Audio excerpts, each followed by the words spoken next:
Si Bossing nag-avail ng water pump dito sa Garnica Surplus, no? So, napakasulit, napakamura. Isa rin sa mga nag-viral sa kanila dito yung nail gun nila na nagkakahalaga ng 799 lang. Napakamura compare sa iba, no? So, ito, may kasama ng mga bala. Isang set na rin po yan, no? With box pa rin, kompleto. O, diba? And then, may pa silang klase dito ng mga cordless, mga welding machine. So, may mga MMA 300 dyan, may 250, inverter, and then inverter hand tools. Ito, pwede sa sasakyan. Ayan, no? So may mga sizes din naman available yan. May mga trimmer machine, may mga pampalisher din sila dito. Napakaraming mga choice talaga dito sa kanila. At syempre, napakamura. Ito may sample tayo dito. Electric drill. Ayan o, yung sample. So nagkakahalaga lang po dito sa kanila ng 2,700 pesos. Sa iba nasa 3,500 ang presyo nito. Pinakamura yung submersible pump, magkano ang presyo? 1,500. 1,500. Anong size nito? Ayan, 0.5 HP siya. Pwede siya sa mga fish pan, fountain. Okay. Ayan, panghigop ng baha ito. 2,500 siya. May libre na mga hose yan ha. Meron silang available na impact drill. So buy one take one to? May grinder na, may hammer drill pa. May mga libreng bala, may 1,200. Oh, 1-2 lang yan. So pumapatak 600 isa. 'Di ba? Isang peraso. Isang At set may na. mga heavy duty tayo dito na pressure washer. Okay. 4,000 and 2,800. 2.8 lang. Oh. Kompleto yan ha. Meron na rin foaming bottle, lagay na sabon. At of course, yung kanyang hose na available na rin. Oo, di ba?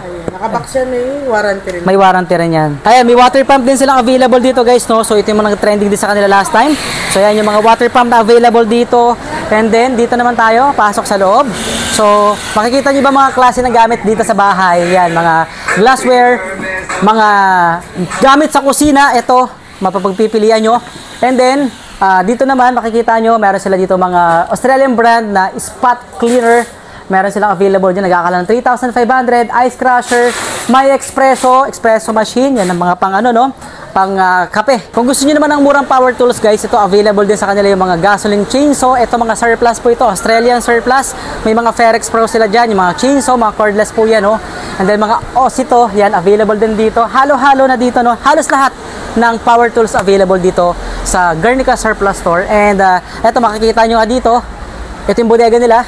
Isa sa mga pinagkukuhanan nila pagka, for example, maglalabas sila ng items. Ito, halo-halo na dito, no? Ito po, isosort pa lang po yan. Makikita nyo dito na napakarami pang pwedeng, napakarami pang ilalabas. Ay, may tambutso din sila dito, guys, no? NLK to, Thailand. Nagkakahalaga lang ng 1-2. Yes, 1-2 lang yan, ha? Pwede to sa mga motor show. Pang motor show po yan, ha? So, pwede yan doon. And, ito, ay limited na lang. Ilan na lang din yung available niyan. And then yung mga anik-anik nila, halo-halo. Tools, hand tools, gamit sa bahay, kusina. Diyan, makakapili po kayo dito sa area na to, mga ilaw, no, calculator, ayan, hanggang dun. Mga bike accessories,